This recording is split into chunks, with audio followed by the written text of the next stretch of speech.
જે સમગ્ર રાજ્યમાં છે માનનીય મુખ્યમંત્રી શ્રી સાહેબની અધ્યક્ષતામાં ચાંદીપુરમ વાયરસ જે છે એના ફેલાવાને અટકાયતી પગલાંના ભાગરૂપે એક વેસીનું જે આયોજન છે કરવામાં આવ્યું હતું. એ અનુસંધાને રાજકોટ ઉપરાંતના તમામ જે છે એ જિલ્લાઓમાં ચાંદીપુરા વાયરસ અટકાયતી પગલાં લેવા માટે ઉપરાંત ચાંદીપુરા વાયરસ છે કઈ રીતે ફેલાય અને એના લક્ષણો શું છે એને લોકો માહિતગાર થાય અને ખાસ કરીને કારણ વગરનું જે છે હેવોક ક્રિએટ ના થાય અને લોકો ભયગ્રસ્ત ના બને તે માટે રાજકોટ મહાનગરપાલિકાની આરોગ્ય શાખા દ્વારા એક એડવાઇઝરી પબ્લિશ કરવામાં આવી હતી. તો સૌપ્રથમ તો જાણી લઈએ કે ચાંદીપુરા વાયરસ શું છે. ચાંદીપુરમ વાયરસ જે છે એ બેઝિકલી મહારાષ્ટ્રનું એક ગામ છે, ત્યાં આ વાયરસ છે જોવા મળ્યો. તો એ અનુસંધાને આ વાયરસને ચાંદીપુરમ વાયરસ છે નામ આપવામાં આવ્યું હતું. આ વાયરસ જે છે એ મુખ્યત્વે સેન્ડ ફ્લાય નામની જે એક માખી જે રેત માખી છે એ ખાસ કરીને જે માટીના ઘરો છે અથવા લીપણથી ઘરેલા ઘરો જે છે એની અંદર જે તિરાડો હોય એની અંદર રહેતી જે રેડ ફ્લી નામની જે માખી છે એનાથી ફેલાતો હોય છે. આ રેડ ફ્લી નામની માખી છે એ કોઈ ચાંદીપુરમ વાયરસથી ગ્રસ્ત દર્દીને કરડે ત્યારબાદ કોઈ તંદુરસ્ત માણસને કરડે તો આ રીતે જે છે એ ચેપનું ટ્રાન્સમિશન છે એ થતું જોવા મળે છે.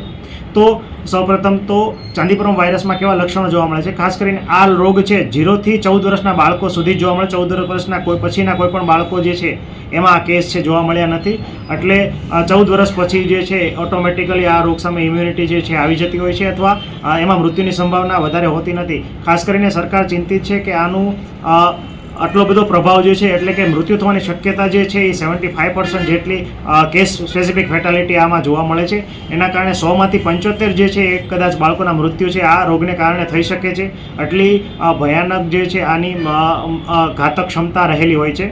એના અનુસંધાને સરકારે પાણી પહેલાં પાળબાંધાની નીતિ અનુસાર તમામ જિલ્લાના મુખ્ય આરોગ્ય અધિકારી ઉપરાંત કોર્પોરેશન આરોગ્ય અધિકારીને આના અટકાયતી પગલાં લેવા માટેની સૂચના આપી છે. આ ઉપરાંત રાજકોટ મહાનગરપાલિકાની આરોગ્ય શાખા દ્વારા દરેક મેડિકલ ઓફિસર હોય, પંડિત દીનદયાલ ઔષધાલયના મેડિકલ ઓફિસર હોય અને હેલ્થ એન્ડ વેલનેસના મેડિકલ ઓફિસર હોય, તમામને આ લક્ષણો જે છે એનાથી માહિતગાર કરવામાં આવે છે. સૌપ્રથમ તો લક્ષણો શું છે તો આ તાવમાં આ જે ચાંદીપુરમ વાયરસ છે એમાં અતિશય તાવ આવે છે, ઘણી વખત ચક્કર આવે છે, માથાનો દુખાવો થવો છે, ઉલટી ઉપકા, ઝાડા ઉલટી થવા, આ ઉપરાંત અલ્ટર્ડ સેન્સોરમ એટલે કે બેશુદ્ધપણા થવું અને ઘણી વખત કોમામાં જવું અને ઘણી વખત હાથ અને પગ જે ખોટા પડી જવા વગેરે લક્ષણો છે એ સમૂહમાં જ એકસાથે જોવા મળતા હોય છે. અને ઘણી વખત 4 થી 5 દિવસમાં આ રોગ છે એ મગજના તાવ સોજા સુધી વ્યાપ્ત થઈ જતો હોય છે. તો આ લક્ષણો છે જોવા મળતા હોય છે.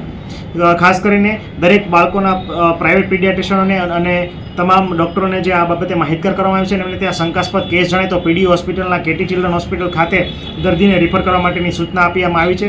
સમગ્ર રાજકોટ વતી પીડીયુમાં માઇક્રોબાયોલોજી ડિપાર્ટમેન્ટ જે આનું સેમ્પલ કલેક્શન કરીને ગાંધીનગર વાયરોલોજીની ટેસ્ટ માટે જે છે આના સેમ્પલ જે છે એ મોકલી રહ્યું છે.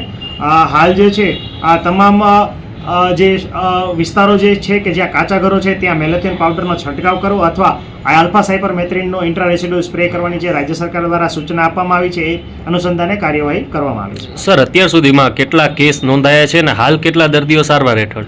રાજકોટ મહાનગરપાલિકામાં પ્રાઇવેટ પીડિયાટ્રિશિયન જે ડૉક્ટરો જે છે એમના દ્વારા તાવ અને માથાના દુખાવાવાળા 2 કેસ છે રજીસ્ટર્ડ થયા હતા. બંને કેસને જે હાલ જે છે રજા આપી દેવામાં આવી છે.